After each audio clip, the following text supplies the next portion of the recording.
Arteta's Arsenal is playing through opposition press with their brilliant midfield movements. The pressing dilemmas they create to find free players are so good to watch. And let's see how they work. If Arsenal use a normal back four system, then they will have a midfield three in place. Here the center midfielder and left midfielder are forming a double pivot, while the right midfielder is in an advanced position. Now the ball is played to the left midfielder, and Merino is the only player in the space between the lines. Even though they occupied the right half space, there is no one occupying the left half space, and this is not ideal. As the ball is played to the left back, he has no options to bypass the midfield line, and therefore Calafiori is forced to play to the winger.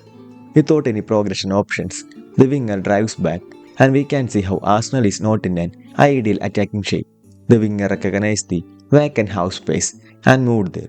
Here the ball is played to Subimendi, and he is forced to play the centre back. As the opposition initiated their press, the ball is circulated to the left centre back, and now the vacant left half space can be attacked by the winger.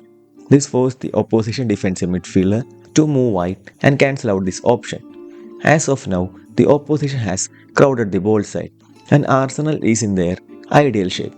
This means they have players in both half spaces, and it creates a positional superiority against the opposition's lonely central protector. The midfielders are focused on their marking duties, and it leaves a crucial space unmarked in the center. Now someone should occupy this central spot to complete their third man combination. We can clearly see Rice checking for that potential combination, and he did a great job in recognizing it. The striker dropped to complete the combination, and now see how the right midfielder became the free option between the lines, as the defensive midfielder was busy protecting the left half space. Now it's all pretty easy, as the centre back is drawn out and winger can attack the exposed back lane. Just imagine what would happen if it was Martinelli instead of Trossard. In another similar situation, we have the same midfield three we saw in the previous sequence. Arsenal have maintained the same structure to create a double pivot. Now the centre back plays into Rice, and there is a space available. If an area is open, someone has to attack it, and here Arsenal can actually exploit it. But due to the angle of the press, the ball was forced back. Now the opposition reacted by pushing their defensive midfielder to close down that area.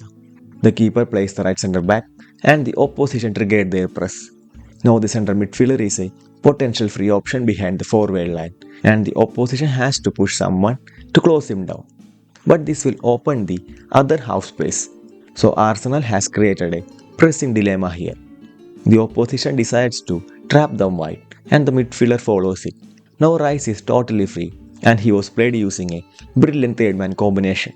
You can clearly see how the midfield structure is complementing everything. We should also appreciate the spatial awareness of Merino to find Rice. This simply shows the quality of their technical midfielders. Here Arsenal bypassed 5 of the opposition players, but where is the 6th player? Arsenal pinned that midfielder using the dynamic positioning of their left winger.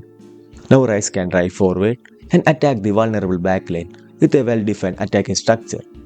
For the final sequence, the midfield structure is the same, and the left winger has already inverted to the half space. Here again the space is available between the lines, and to access it, they have to bypass the compact pressing block.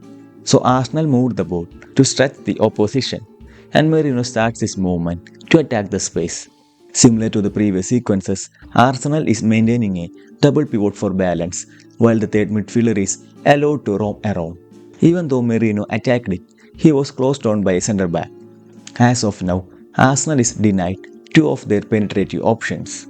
After a couple of passes, the ball is back with the keeper, and we can see the space available. As always, they have to bypass the forward line to access it.